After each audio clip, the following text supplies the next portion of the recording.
Hello Malaysians, welcome to my channel again. Thank you very much. And in this video, I would like to make some suggestions as to how Malaysians should deal strategically with the issue of Zakir Naik. Now, recently we have heard the bad news that Zakir Naik is being allowed to speak again.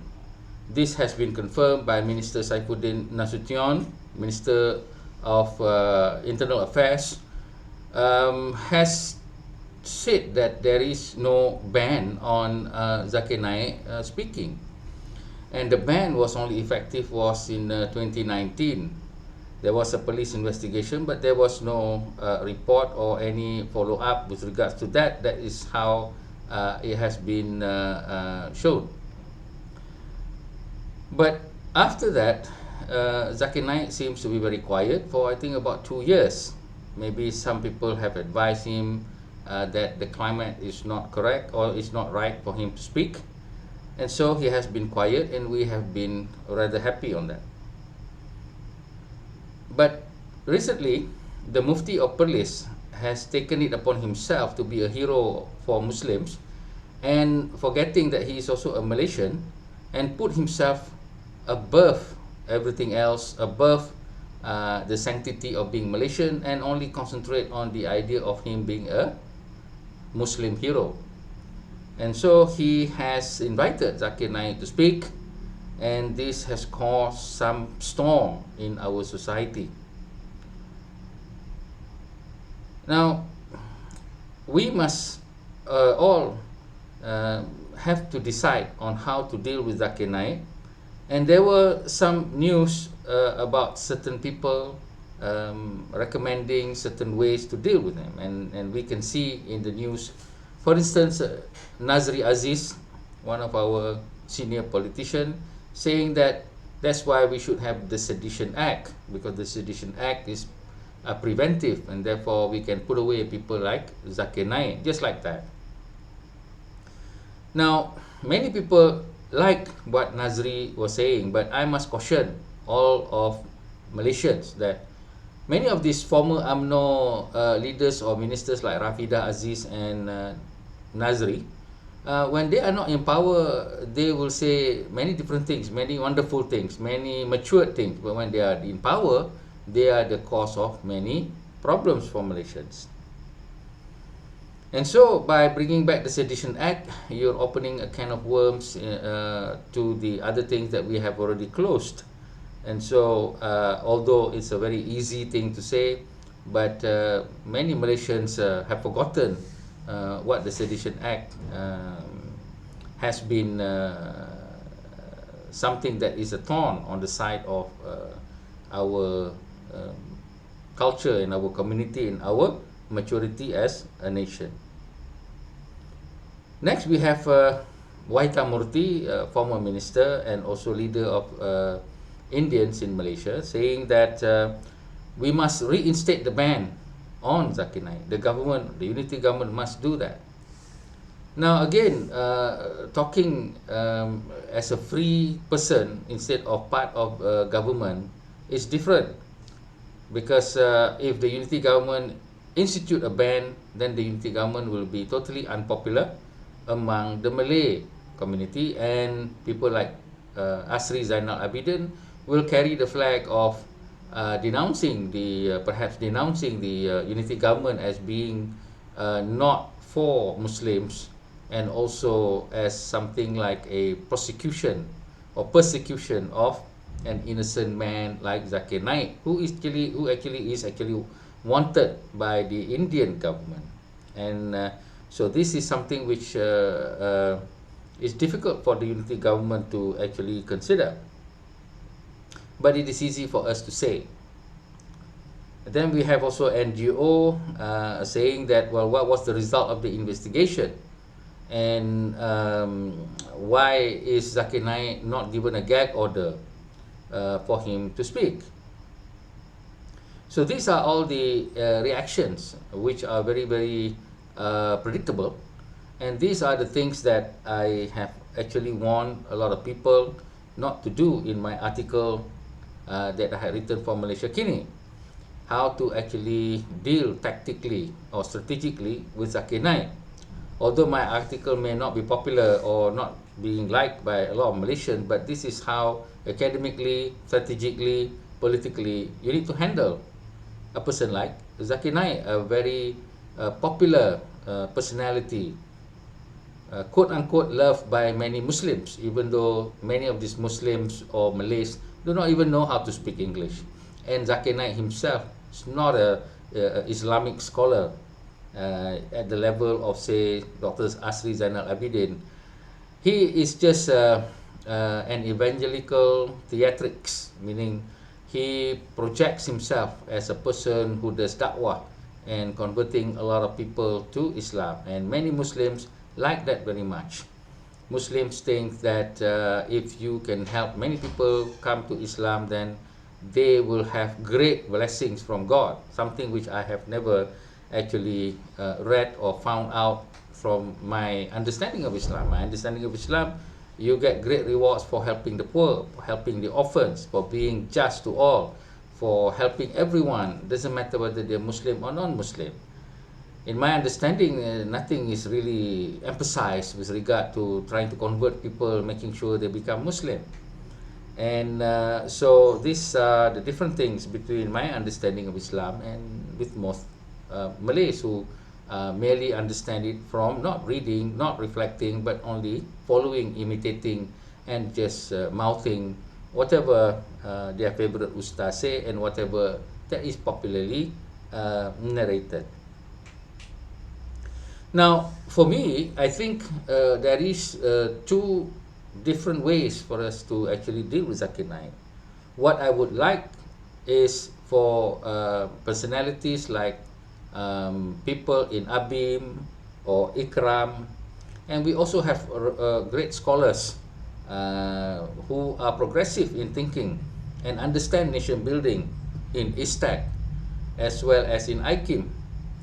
Now, ABIM and IKRAM are NGOs, so we Malaysians have no control over them. But ISTAC and IKIM are people who have been paid salaries by the taxpayers, you and I.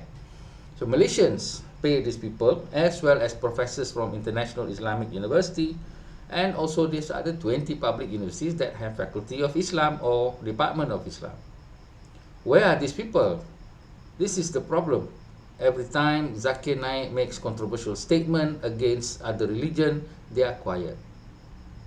Same thing with the muftis. Many of the muftis are either with Zakir Naik in terms of conservatism, or they are saying that, well, it's none of their business because this is not part of their job. I don't think so, because they are also sworn to the idea of nation building, meaning to take care of the feelings and sensitivities of others.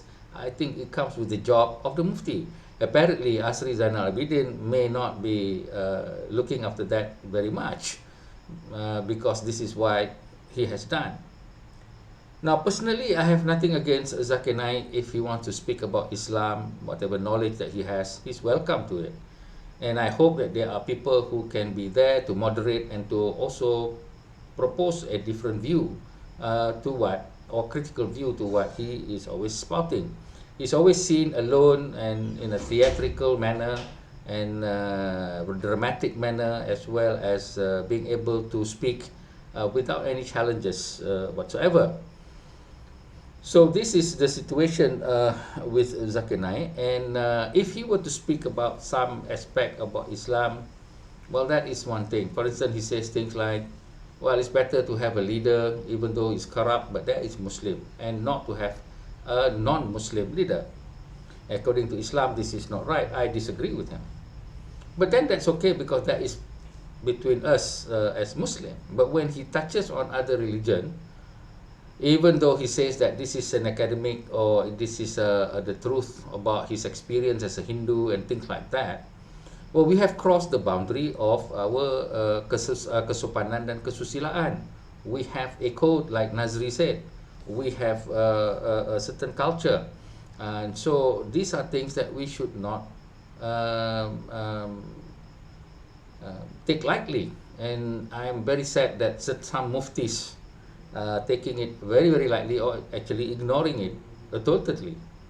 So this is something which some people may argue, well, in Islam it's okay to say this. Yes, maybe so, but I disagree that if it says that in Islam it's okay to belittle other Muslims, other religion. But that is something which, if we understand how the Prophet lived and things like that, there are many occasions where he takes a diplomatic stand when the occasion calls for it. That doesn't mean that he compromised Islam, but he is taking a diplomatic stand.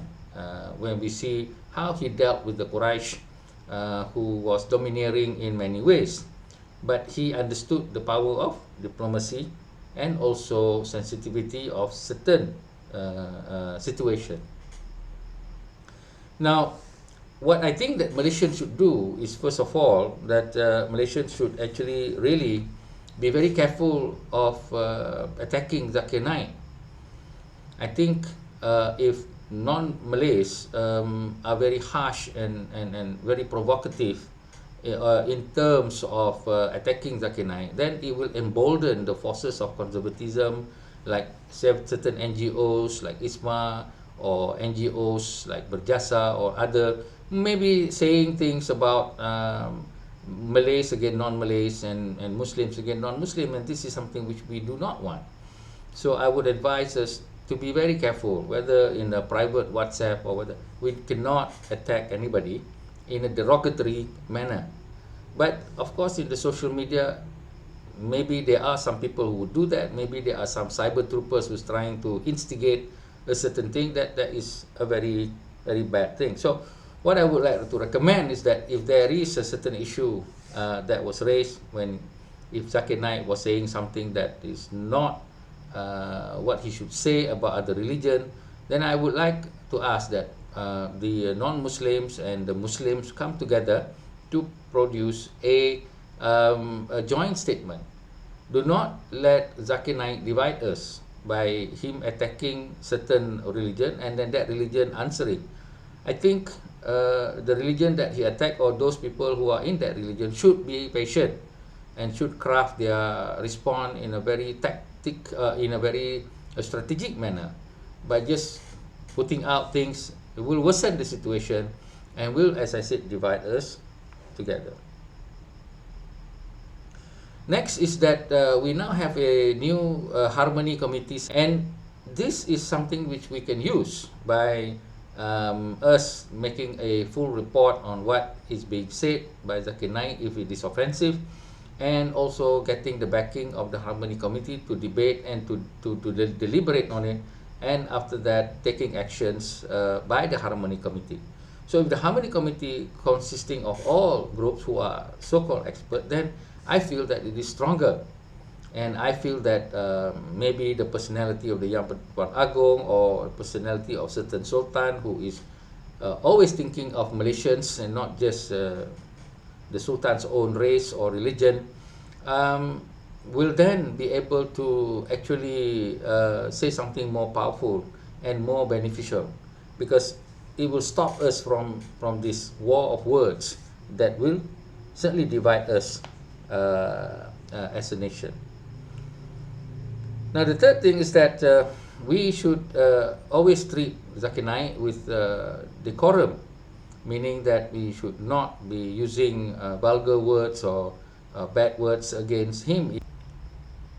So with that, I would like to summarize that the issue of Zakir Naik, as a personality, I have no problem if he were to speak about certain things of his experience without him putting down other religion, as well as him following the rules and culture of our society.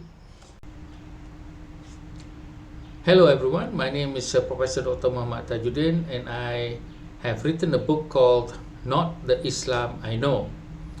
This book is a compilation of many of my writings over the past 15 years with regard to what is called Islamic issues in the country. And the main intention of the book is actually to show that many of the practices, perspectives, values, and actions of most Muslims may not be the same, or is usually not the same as the teachings represented by the tradition of the Prophet Muhammad through the Hadith and the Quran, from my own perspective of understanding it.